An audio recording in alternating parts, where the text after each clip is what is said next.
उसको शैतान कहा गया। बोलता है उसने मेरे को शैतान नहीं कहा है, इसने मुझे अनंत जीवन दिया है। पतरस जानता था परमेश्वर की करेक्शन उसका प्रेम है।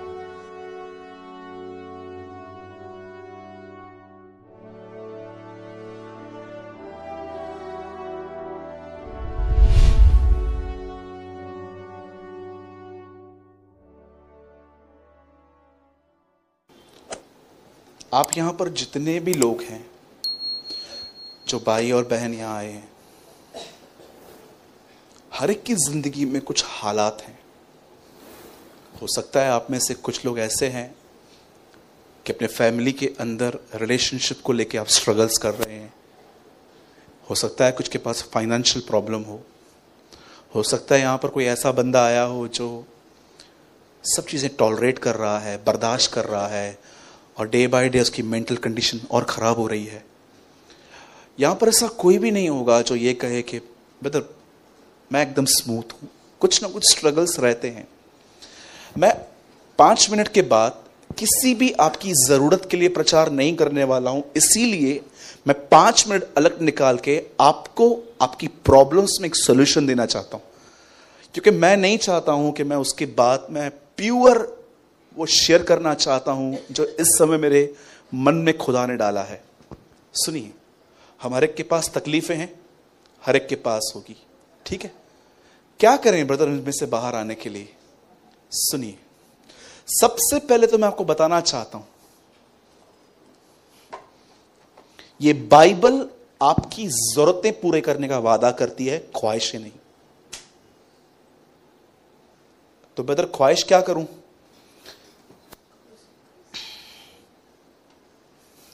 लकड़ी पे चढ़ा दो। अगर तुम चाहते हो ना खुदा मेरी ख्वाहिशें भी पूरी करे, तो मैं आपको बताना चाहता हूं आप अब तक प्रभु में नहीं आए हैं, लेकिन आपकी जरूरतें जानते क्या क्या है? खाना पीना, शेल्टर, घर, और अगर आपके पास आप बहन है, आपके पास बच्चा नहीं है, या आपके बच्चे हैं पर आपको उनकी स्टडीज के लिए पैसे नहीं हैं, या आपके पास खाना पीना, यदि आप बीमार हैं और आपको मेडिसिन्स, ये सारी जरूरतों के लिए मैं फिर से कहता हूं परमेश्वर आपके साथ बाउंड है। आपके बच्चों की अच्छी जगहों पे शादियां करवाना, आपके बच्चों को अच्छी स्टडीज देना, आपको भरपेट देना, आपको इतना देना कि आप किसी और की भी कुछ कर सको, ये चीजें मैं आपको यीशु मसीह के नाम से कहता हूं, ये आपको सब मिलेंगी।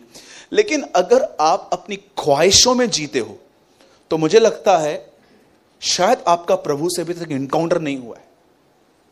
हो सकता है कि आप एक सत्संग सुन के यहां पर आ जाते हो कि यार चलो यूट्यूब पे सुन लिया था, देख के आते कौन है ये। हो सकता है आप इस तरह आए हो। It's not a real encounter. जिस दिन आपके पास उस, याद रखिए, sometimes God encounter with word, sometimes God encounter with wisdom, and sometime God encounter with light. उसके आपके साथ मिलने के बहुत तरीके हैं, अलग अलग तरीके हैं। मैं कभी कभी देखता हूं कि कुछ प्रार्थना में मुझे कुछ ऐसा मिल गया जिसने मुझे बुद्धिमान बना दिया। मैं समझ जाता हूं परमेश्वर कई बार बुद्धि से मिलता है हमें। अलग अलग तरीके हैं उसके मिलने के। अगर आपकी कोई भी जरूरत है तो मैं आपको बताना चाहता हूं आप क्या करो। आपको और मुझे सबसे पहले मेहनत तो करनी है। कई लोग कहते हैं प्रभु मैं प्रार्थना करता हूं, मुझे नौकरी चाहिए। मैं आपसे पूछना चाहता हूं, घर पे बैठ के नौकरी आएगी? लोग खुद आपके पास आएंगे? चलिए रेड कारपेट डाल के आएंगे आपके लिए, आ जाओ। खुद आएंगे लोग? आपको प्रार्थना करके निकलना है, तब जाके आपको मिलेगा। यीशु मसीह ने 30 साल काम को दिए और 3.5 साल मिनिस्ट्री को दिए। आप बिलीव सकते हैं 90% उसने अपनी लाइफ अपने घर की जिम्मेदारियां निभाने में पूरी की और सिर्फ 10% मिनिस्ट्री की उसने। कभी अगर कोई प्रीचर आपके ऊपर हाथ रख के कहे कि तुझे प्रभु सिर्फ 6 महीने मिनिस्ट्री करने के लिए देगा और 30 साल पहले तोड़ेगा, आप एक्सेप्ट करोगे? आप हाथ रख के आपके ऊपर कोई बोल दे ऐसा कि तेरे को प्रभु ने सिर्फ 6 महीने की मिनिस्ट्री दी है, यूहन्ना की तरह, बपतिस्मा तरह की तरह, लेकिन उससे पहले वो तेरे को यूहन्ना की तरह। मैं आपसे पूछना चाहता हूं, यूहन्ना बपतिस्मा तरह की जगह कहां थी? उसका बाप कौन था? एक याजक। एक याजक का बेटा कहां आना चाहिए? मंदिर में। पर बाइबल बताती है वो जंगल में चला गया, क्योंकि वो पवित्र आत्मा की लीड पे डिपेंड था। वो हमारी तरह नहीं था, पास्टर का बेटा पास्टर ही बनेगा। ये आज की बातें, कुछ भी करते रहते हैं, लेकिन वो सच्चा परमेश्वर का जन था। आज पास्टर का बेटा पास्टर, रेवरेंड का बेटा रेवरेंड। तो मैं पहले पूछता हूं, तुमको किसने ठहराया? मुझे ये बताओ। ऐसा होता है? जितना वो टूटा है उतना वो टूटे? Is all a deception. ये सब धोखाधड़ी है, ये सिर्फ मन की बातें हैं। यिर्मयाह में लिखा है, ये मन की आवाज को यहोवा की आवाज कहते हैं, ये मन की बातों को दर्शन कहते हैं। So don't be deceived. मैं फिर से कहता हूं, ये कलीसिया आपको हमेशा वार्न करेगी, डोंट बी डिसीव। जब वर्ल्ड ट्रेड सेंटर गिर रही थी, वहां पर एक फायर ब्रिगेड से आदमी नीचे उतरा, गिरती हुई बिल्डिंग के सामने दौड़ के वो सबको कहता है, भागो अपने जिंदगी के लिए। एक आदमी खुद बिल्डिंग की तरफ भाग रहा था, पर हर एक को कह रहा था, run for your life, run for your life, यहां से भागो। देखो, चूज करो इस पुलपिट से क्या आ रहा है। क्या हम आपको बता रहे हैं कि कहां से भागना है? यूसुफ भागा, एलिया प्राण लेके भागा। परमेश्वर कई बार, मैं आपको सच कहता हूं, अगर इस पुलपिट से सिर्फ यही प्रचार हो, ये मिलेगा वो मिलेगा, तो मैं बताना चाहता हूं, दिस इज अनक्लीन पुलपिट। और बाइबल बताती है, अशुद्ध वस्तुओं को मत छुओ, तब मैं तुम्हारा परमेश्वर ठहरूंगा। How many understand? समय है कि हम अपना पुलपिट सीने पर्वत से उखाड़ें और जैतून पर्वत पे लगाएं। अंडरस्टैंड? अगर आपको कमी घटी है, तकलीफ है, सिर्फ एक याद रखना, एक वचन, मैं सिर्फ एक वचन कोट करवा रहा हूं, उसके बाद हम संदेश में आएंगे। ब्रदर 6:33 मैथ्यू, लाइट्स ये चारों क्लोज बंद कर दो। देखिए, सिंपल शब्दों में यीशु ने कहा, 6:33 मैथ्यू, इसीलिए पहले तुम उसके राज्य और धर्म की खोज करो, तो ये सब वस्तुएं तुम्हें मिल जाएंगी। आपको जो भी चाहिए, परमेश्वर आपको कहता है, जो आपकी वस्तुएं हैं, जो जरूरतें हैं, वो आपकी पूरी हो जाएंगी। सिर्फ आप एक काम करो, उसके राज्य और धर्म की खोज करने का मतलब होता है, जब भी कुछ कर रहे हो, सिर्फ ये देखो कि क्या ये परमेश्वर को पसंद है। बहुत ही सिंपल वचन है आज। पहले थोड़ा क्रूज पे चलेगा, उसके बाद आपके ऊपर आएगा। बोलो आमीन। आइए, मैं आपको आज कुछ ऐसा बता रहा हूं जो आपको चौंका सकता है। बोलो अपने बाजू वाले को, हर्ट होने के लिए रेडी हो जाओ। हाँ, अगर आज आपको हर्ट नहीं हो रहा है, इसका मतलब मुझ में गड़बड़ है। सुनिए भाई, जितने भी लोग बाइबल लेकर आए हैं, हम सब खोलेंगे पहला कुरिन्थियों 15 अध्याय।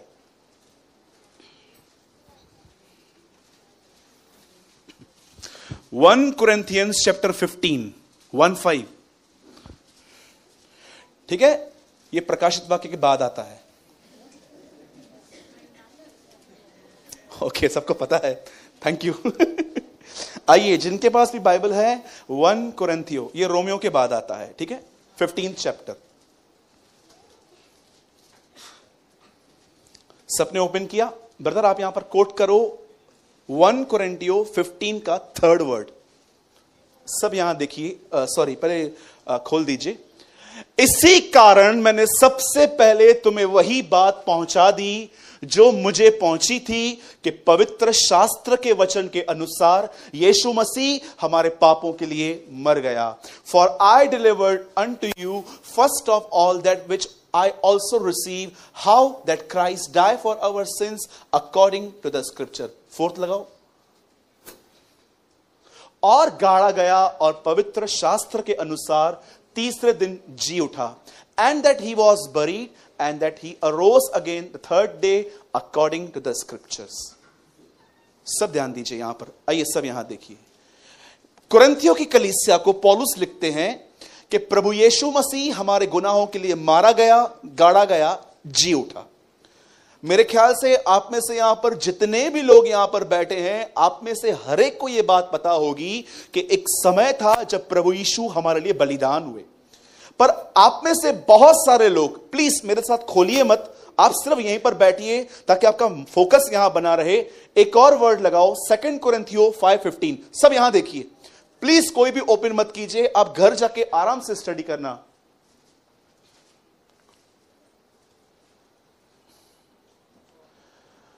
वहां पर लिखा था वह मरा और जी उठा। अब यहां सुनिए, और इस निमित्त सबके लिए मरा कि जो जीवित हैं वो अपने लिए, और वह इस निमित्त सबके लिए मरा कि जो जीवित हैं वो आगे को अपने लिए न जिए परंतु उसके लिए। बाइबल की एक आयत कहती है यीशु मसीह तुम्हारे लिए मरा, पर दूसरी आयत कहती है वो इसलिए मरा ताकि तुम उसके लिए जियो। बहुत सारे लोग ये बिलीव करते हैं कि प्रभु यीशु मेरे लिए मरा, बट बहुत कम लोग हैं जो ये बिलीव, जो उसके लिए जिंदगी जी रहे हैं। क्या होता है उसके लिए जिंदगी जीना, मैं आपको अब आराम से मैं एक्सप्लेन करता हूं। और पहले मैं आपको बताना चाहता हूं हाउ ही डाइड। बाइबल ऐसा बताती है कि एक समय आया जब वो, जिस रात वो अरेस्ट हुआ था, आप सब जानते होंगे पुराने नियम में, आइए सब ध्यान दीजिए, सब यहीं पर हैं, जो यहां पर हैं कहेंगे जय मसीह की। ओके, कुछ लोग डर रहे थे। सुनिए, बाइबल बताती है एक समय था जब यीशु अरेस्ट हुआ। हर व्यक्ति को बांध के अरेस्ट किया जाता है। हिस्ट्री में पहली बार किसी ने दाढ़ी खींची, उसकी दाढ़ी खींच के वो उससे ले गए, और बाइबल बताती है उसके बाद वो सीधा एक प्लेस पे गया और सारी रात वचन कहता है वो वहां पर था। अगले दिन उसे कोर्ट में खड़ा होना था, और जैसे वो कोर्ट में खड़ा हुआ, पिलातूस उसका न्याय करना ही नहीं चाहता था, क्योंकि पिलातूस जानता था ये निर्दोष है और मैं यहूदी मुझे अटका रहे हैं। उसने क्या किया, उसने कहा इसको हेरोदेस के पास भेज दो, वही इसका न्याय करे। लेकिन वहां पर कुछ नहीं हुआ।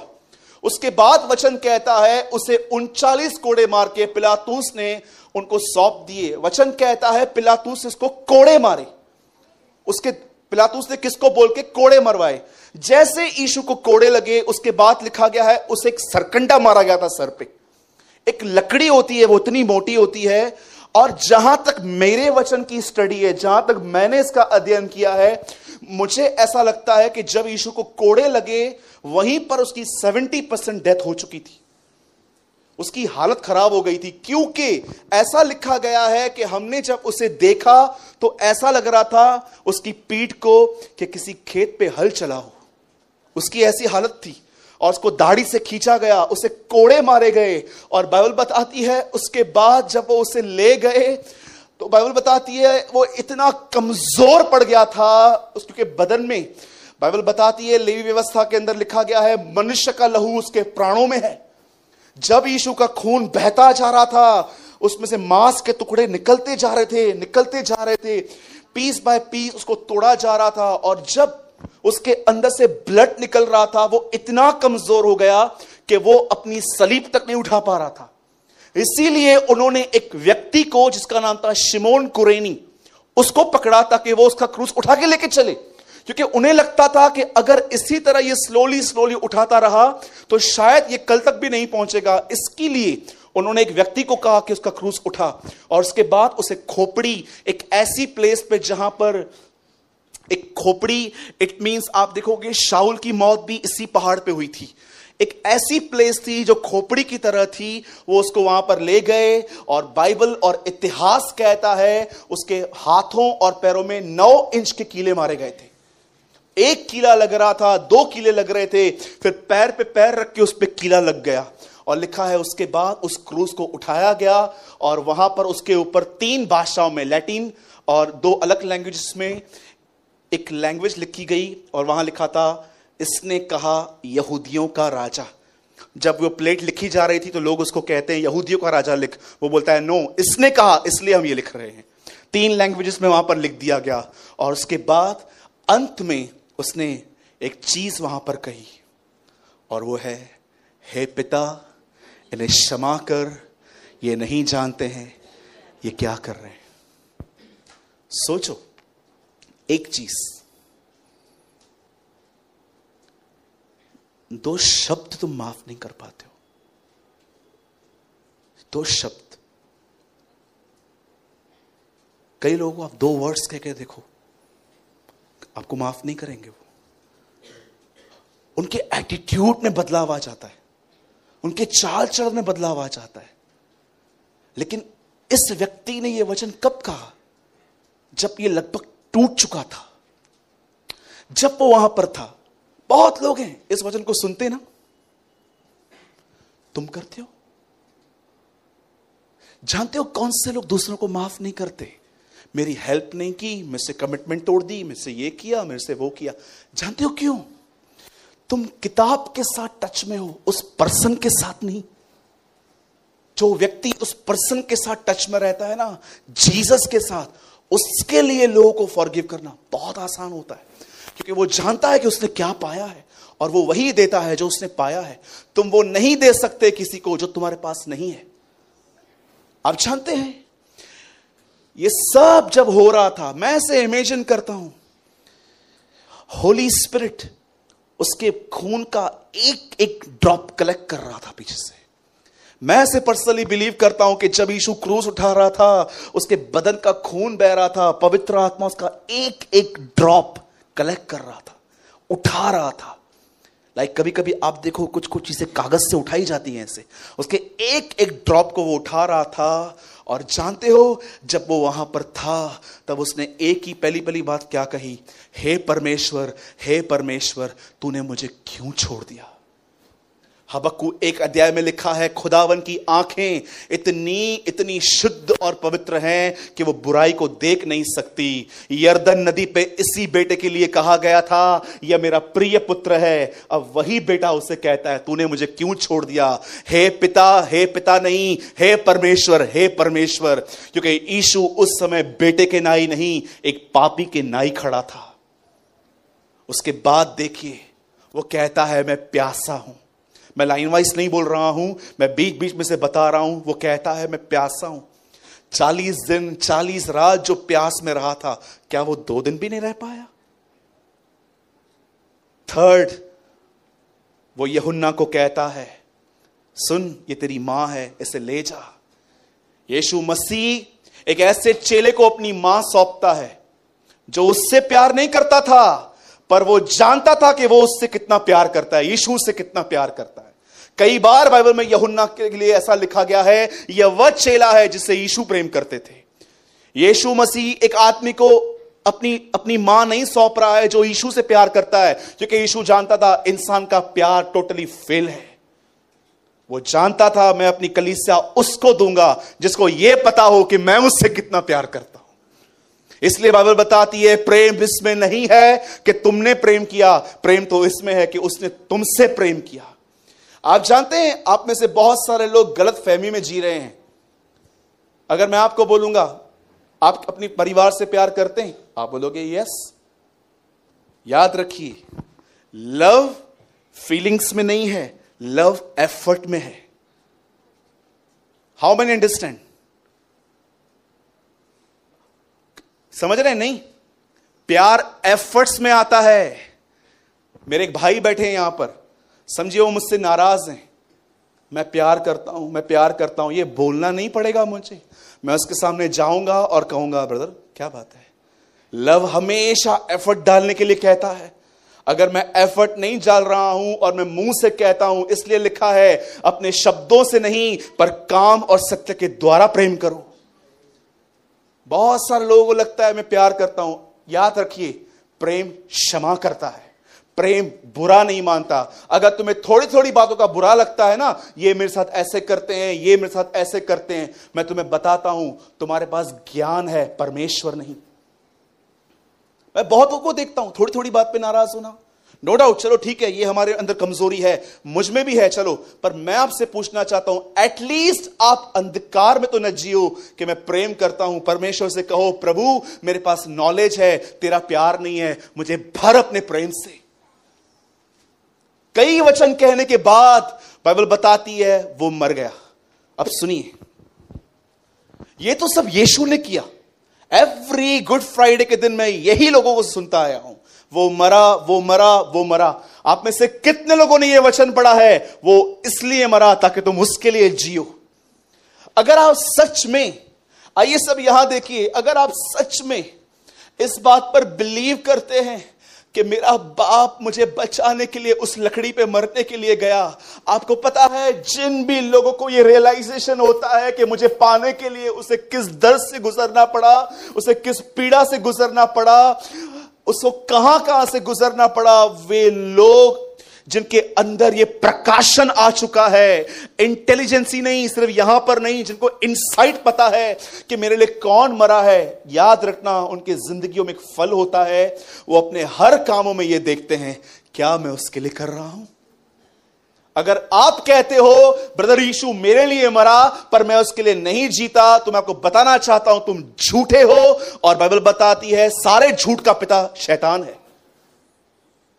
बहुत सारे लोग हैं, मैं आपको सच कहता हूं, उनके मोबाइल में पूरी तरह से पॉर्न वीडियोस पड़े हुए हैं। बहुतों के गले सिर्फ जहर बन चुके हैं, रोमियो में लिखा गया है। जब वो बात करते हैं तो लिखा है उनके मुंह से जहर निकलता है। बहुत सारे लोग हैं, मैं आपको सच कहता हूं, फोन उठाएंगे, 5 मिनट सिर्फ पूछेंगे आप कैसे हो, अच्छा हूं, आप परिवार कैसा, सब अच्छा है। उसके बाद दूसरों की बुराइयां चालू होंगी, दूसरों की निंदाएं चालू होंगी, ये ऐसे करता है, वो ऐसे करता है। और जानते हैं शैतान ने उनको एक ही बात मन में डाल के रखी है, इट्स ओके, परमेश्वर माफ करता है, चलता है। ये आज की कलीसिया है जो ये बिलीव करती है यीशु मरा, पर वो उसके लिए जीती नहीं है। जानते हो खुदा के लिए जीना क्या होता है? मैं आपको एक एग्जांपल दूं, मैं आपको कंडेम नहीं कर रहा हूं, पर मैं आपको एक सच्चाई बताता हूं। आप में से कितने लोग हैं जो आज इस दिन पर एक नई शुरुआत करना चाहते हैं? मैं पहला हूं यहां पर। मैं आपको एक नई शुरुआत दूं आज?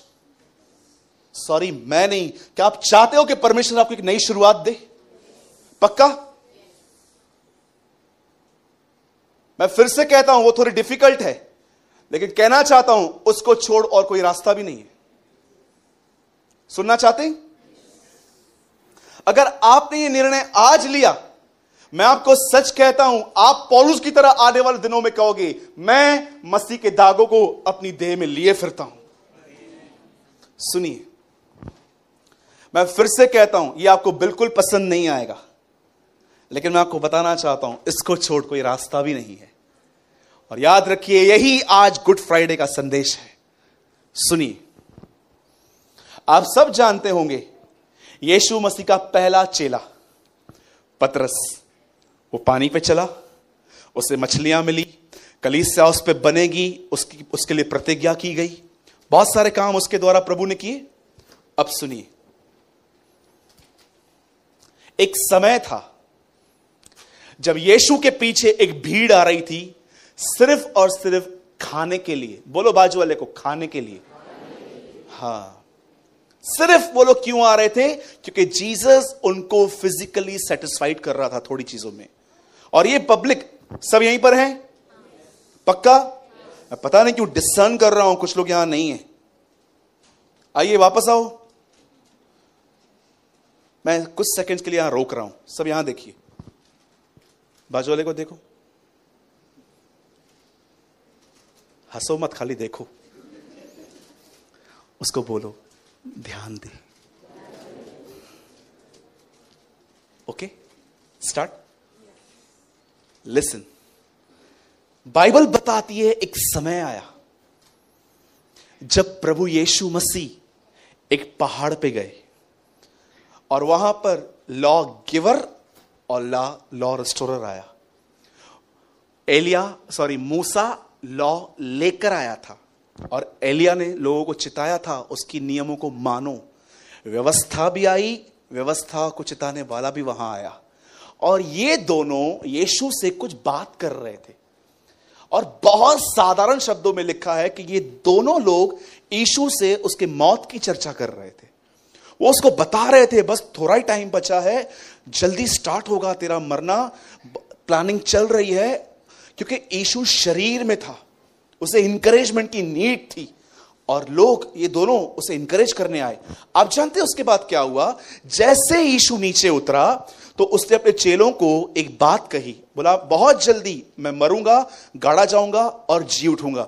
जैसे ये बात पतरस ने सुनी। पतरस यीशु को ग्रुप में से निकाल के साइड में ले गया और कहता है, सुन, तेरे साथ ऐसा कभी ना हो। अगर कोई आप किसको कहो मेरे साथ बुरा होने वाला है और वो आपको साइड में लेके जाए और कहे नहीं नहीं नहीं नहीं नहीं आपके साथ ऐसा कभी ना हो, तो आप क्या बोलोगे? कितनी केयर करता है ना मेरी, चांगला है ये मानुस, ये अच्छा आदमी है, बहुत बढ़िया आदमी है ये। लेकिन जानते हो जब यीशु को साइड में लेके जाके कहा गया, यीशु ने क्या कहा? शैतान मुझसे दूर हो। फर्स्ट टाइम उसने अपने लाइफ में किसी ह्यूमन बीइंग को डेविल कहा था। जो पैसे लेता था उसको भी नहीं बोला था, लेकिन जो डेथ से रोक रहा था उसको कहा गया, शैतान मुझसे दूर हो। अब मैं आपसे पूछना चाहता हूं, अगर मैं आप में से किसी को शैतान कहूं तो आप मेरी क्या हालत करेंगे? आइए आइए आइए, मां ये नवाण नहीं, मैं नवा। आप क्या करेंगे भाई? सोचो मैं आप में से किसी भाई को पर्सनली जाके बोलूं, तू डेविल है, डेविल। आप जानते हो क्या बोलोगे? तू भी डेविल है। ये भी हंस रहे। सोचो अगर मैं आपको बोलूं डेविल है, कुछ लोग जानते हैं क्या करेंगे? ठीक है, चल अपन कल से कलीसिया नहीं आएंगे।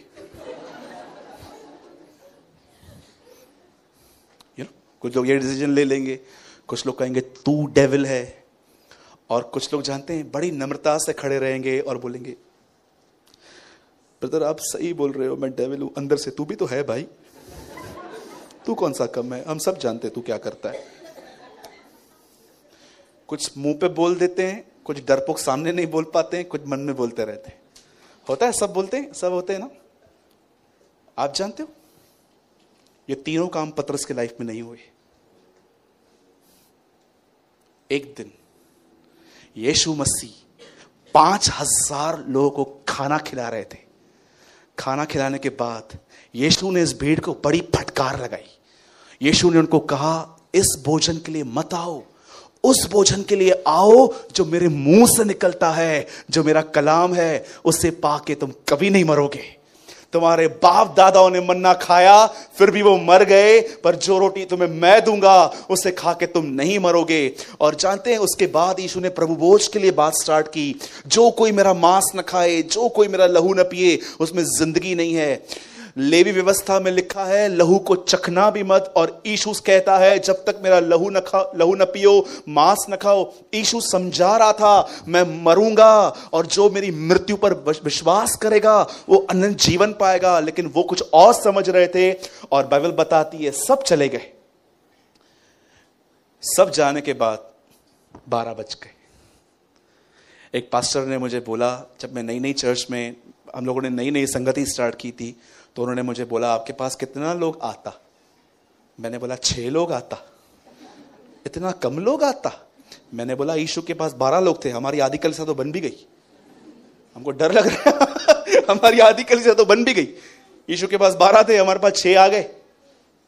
लोग तोलते हैं अगर बड़ी कलीसिया है तो लोग बहुत ब्लेस्ड हैं, जबकि बाइबल बताती है हे छोटे झुंड मत डर, मेरे पिता को यह अच्छा लगा कि तुझे राज्य दे। कई बार परमेश्वर बड़ी बड़ी कलीसियाओं में नहीं, एक छोटे छोटे ग्रुप्स में काम करता है। उसके बाद क्या हुआ? ये 12 बज गए, और जानते हो यीशु क्या कहता है 12 को? तुम तो रहो, इज्जत का फड़ोदा बन जाएगा, तुम तो रहो। यीशु ने क्या कहा? तुमको जाना है, तुम भी जाओ। अब सुनिए, जिसको शैतान कहा गया था वो क्या बोल रहा है? कहां जाएं?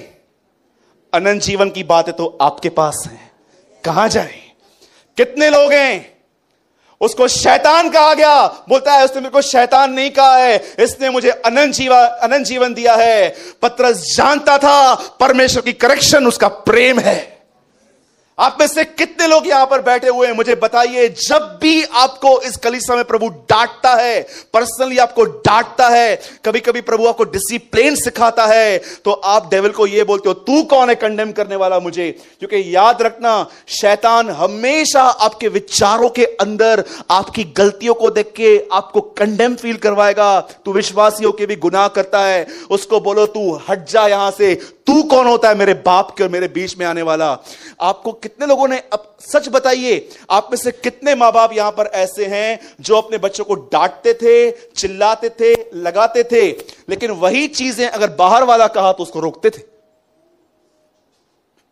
हम अपने बच्चों को डांटते हैं, अगर वही सेम बातें बाहर वाला कहें तो उसको बोलते हैं, आप क्यों बोलते हो मेरे बच्चे को? और उसको भी बच्चा है, उसको भी पता है कि मेरा बच्चा गलत है, लेकिन फिर भी आप जानते हो डांटना एक प्यार है। मैं आपको बताना चाहता हूं, आपके पास परमेश्वर के प्रेम का एक नहीं दो प्रूफ हैं। एक, वो आपके लिए मरा, और दूसरा, वो आपको डांटता है। पतरस को डांटा गया, शैतान कहा गया, और जानते पतरस क्या बोलता है? बोलता है ये डांट नहीं है, ये अनंत जीवन है। कितने लोग हैं जो डांट को अनंत जीवन कहते हैं? Tell me. जब आप यहां पर आते हैं, जो लोग यहां पर रेगुलर आते